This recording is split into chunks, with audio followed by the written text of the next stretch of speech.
Hello, welcome back to another pen talk. Thanks for tuning in. Today we're going to explore a particular model of pen, and I've reviewed this pen before in some another format, but I wanted to get the clear version, and I wanted to get the two filling systems that are being incorporated in this pen. So this is the Wingsung 601. It's quite similar to Parker 51 in its shape, hooded nib, arrow clip, metal cap, plastic body, but it differs significantly in the filling systems that it incorporates, and one of them is, I think, fairly unique. So if we zero in on the business side of this, we'll see the top one is your classic Vacuumatic, which has like a rubber sack that you extend with the plunger. So that pushes down near the top of that filler tube, and then as you release the plunger, the sack retracts and pulls up ink. The second one is the unique one, which has a piston mechanism in it. Frank Underwater, I gave a quick review of this and a nice little video on Instagram. So hopefully I can shed some additional light on how this filling system works and compare the two of these and see which one works more efficiently. The rest of the pen is pretty much the same. One of the things I learned from Frank from his visit to China is there is a Model 2 of the 6001, which has an angle or chamfer at the bottom of the cap, which gives it a little more dignified look and also softens up that edge. But the rest of the pen, as you can see, is pretty much the same, except for those filling systems. As we look over the pens, the obvious difference is the filling mechanism, but also how the finial at the top of the cap is done. The original one just had a metal conical finial. The draw filler has a plastic insert, kind of pearlescence, kind of reminiscent of some of the high-end Parkers. Clip is the same. The engraving across the bottom of the cap is the same. You know, they both unscrew. No, they both pull off. My mistake. The Parkers unscrew. Or some of them pull off. They all pull off. The 618 unscrews. So if we look at these, the nibs are pretty much the same. I mean, this section looks to be identical between the two pens. The barrel also is the same. That tube, the breather tube for the filling mechanism, operates the same. You know, the blind caps just unscrew. They fit very tightly, which is nice. And as you unscrew them, you'll see that the piston filler is also the same. And I've yet to figure out exactly what size that nut is. I thought it was 5mm, but 5mm wrench is too small. 5.5mm is too big. So it's probably something that's unique. I don't think it's an English nut, but I haven't tried any of my ignition wrenches, which I still have from the old days when you used to work on your points and your plugs.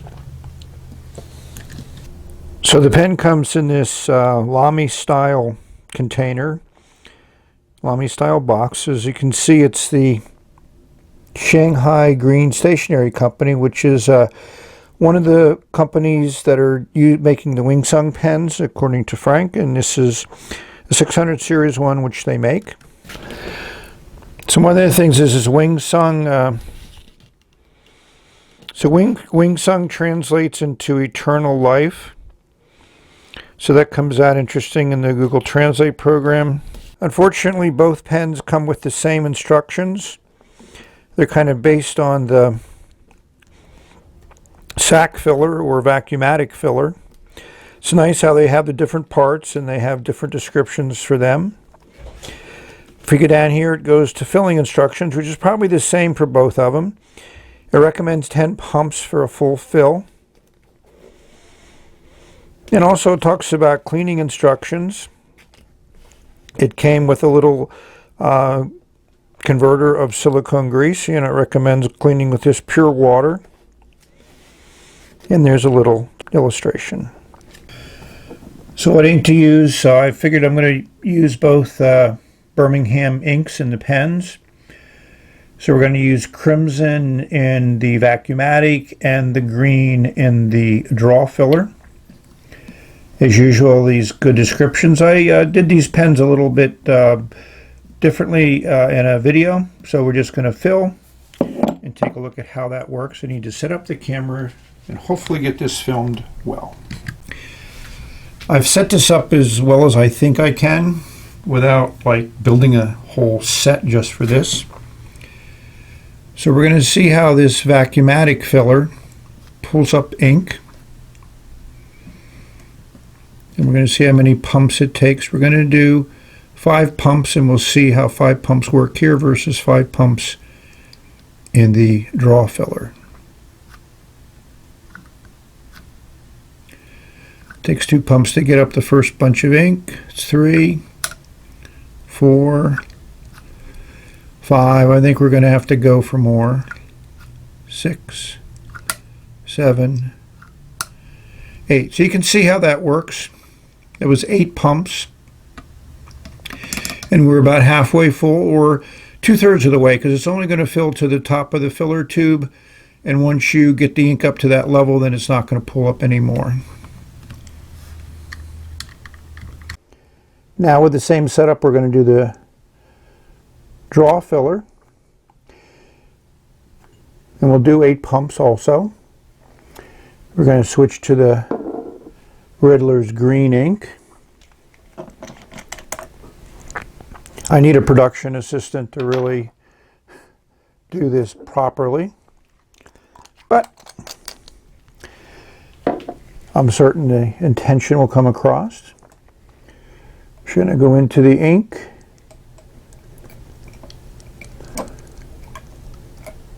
You notice on the first pump a fair bit of ink came up. 2, 3. So 3 pumps have given us the same amount of ink that 8 did with the other one. So this is a much more efficient filling mechanism. So now we need to put nib to paper. So I noticed something when I was cleaning off the nibs, is watching how the feed fills. As you can see, as you ride along and as you get to a certain point in time where it pulls a lot of ink down, that section stays pretty full the entire time. This is also a way of me flushing, since I didn't flush these pens ahead of time. Get a lot of ink flow through there. A lot more ink flow in the 601 than the draw filler than the 601 Vacuumatic. We're going to show the same thing with the Vacuumatic one.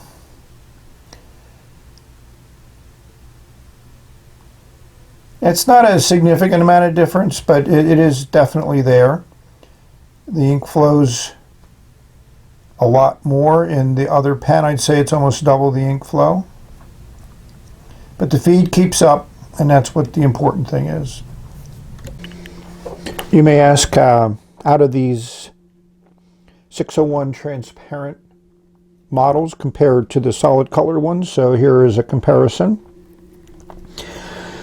With a blue one, we have a black one, and we have the 2 clear ones.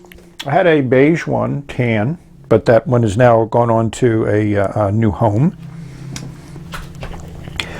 So overall, I have to admit that as much as I enjoy transparent pens and their demonstrator properties, the ink in here is just not as pretty or aesthetic as you would get with a straight piston filler or one that you did an eyedropper on.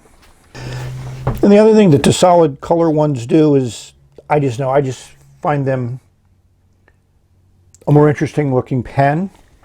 You have a nice, fairly large ink window here in the solid color versions. So you don't lose the ability of seeing your level of ink in the pen, which is one of the main advantages of a clear demonstrator type of pen. You know, they all have the same type of clutch ring there. I mean, I got the transparent versions because obviously I wanted to see the filling mechanism work. I wanted to see how the feed and the section and the flow and everything worked. But overall, if I was just going to buy one pen for aesthetic reasons, I would buy solid color. Challenge you're going to have is right now, as far as I know, the draw filler is only in the transparent model. Hopefully they migrated over and put it into the solid color pens, but we'll see. So in the eBay auctions, the Vac filler comes in many different colors. Here's a look at those colors. Going price is around $15. You might get it for a few dollars less or a few dollars more, depending upon the seller and what colors you want and, you know, what you find available on eBay when you do a search. Another difference between these two filling mechanisms, you have the Vac filler here and the draw piston filler here. There's a lot of ink that collects up around this diaphragm here, and that makes cleaning this pen a real pain in the ass. This one, as you can see, like a normal piston filler, you don't get that ink saturation, that ink building up in an area that you can't clean easily. When I was doing the fill, this piston is a phenomenally great design because as you push down, the way these piston rings are designed, they move up to allow air to flow back, and then when you release it, they spring back and pull up. So when you push down, it doesn't push anything out, but when you let go, it draws up ink. So that also makes these pens difficult to clean, because how do you get all of that ink out if you want to swap them? You know, we discussed filling mechanisms are great, vac fillers, piston fillers, all different types. But at the end of the day, to me, a cartridge converter is probably good, or the best system for 95% of what most people use fountain pens for. You know, it's quick and easy to change ink. They're usually very easy to clean out. They don't hold a lot of ink, so the downside is you're going to have to carry ink with you, but all of us fountain pen people generally carry more than one pen, and generally a lot more than one pen, so one running out of ink is not going to be a significant impact to us. And if we're really that conscious about it, we'll get a pen with a lot of ink in it, either an eyedropper or a piston filler or vac filler like this. It'll hold a couple milliliters of ink and will definitely last at least a full day of writing. So the other thing that I like, probably the best that I like about this design, is it fits well in the hand without posting, and with that section that changes in size as you hold it closer to the nib or whatever. I don't think everybody can find a sweet spot as far as how to hold it. You don't feel anything. And for those that want to post, it posts deeply, it posts securely, and that cap, even though it's made out of metal, is not very heavy. Will give you those weights. So you can put the cap there so you know where it is and it don't roll away. And you can write with it for as long as you like, either posted or unposted.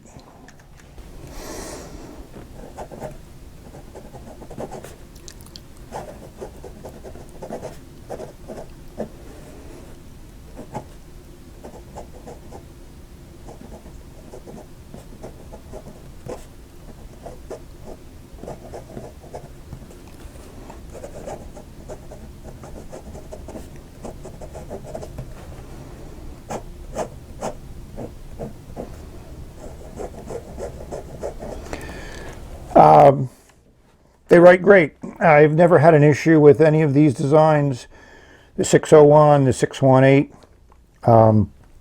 Definitely not an ink that's going to give you any line variation. I mean, most fully hooded nibs like this are fairly stiff, but because of the way they're designed, you're going to get consistent ink flow.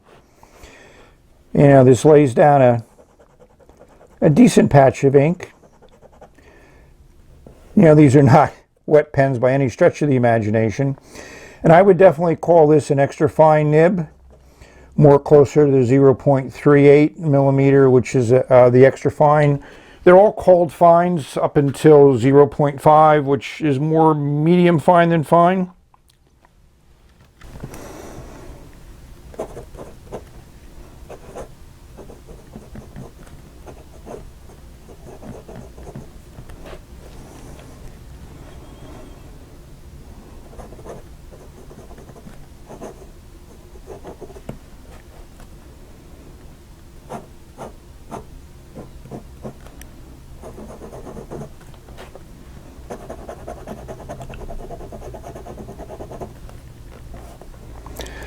This one is slightly wetter and slightly broader line than the other one.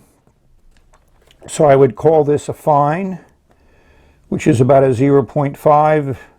I've not found the ability of specifying what nib you're going to get in the eBay auctions.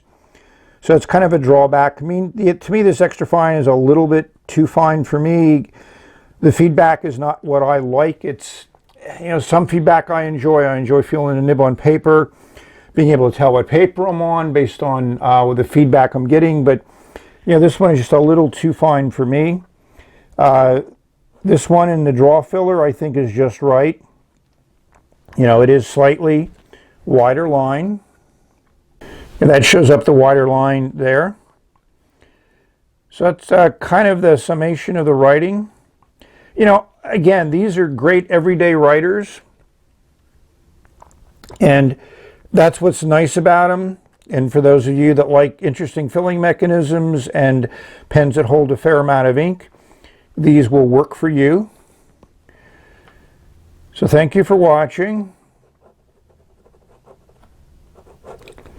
May have you many, many great, exceptional, stupendous, outrageous, interesting pen experiences, explore, nibs, inks, paper. So we've reached the end of this video. May you all have a great day. Until next time, bye.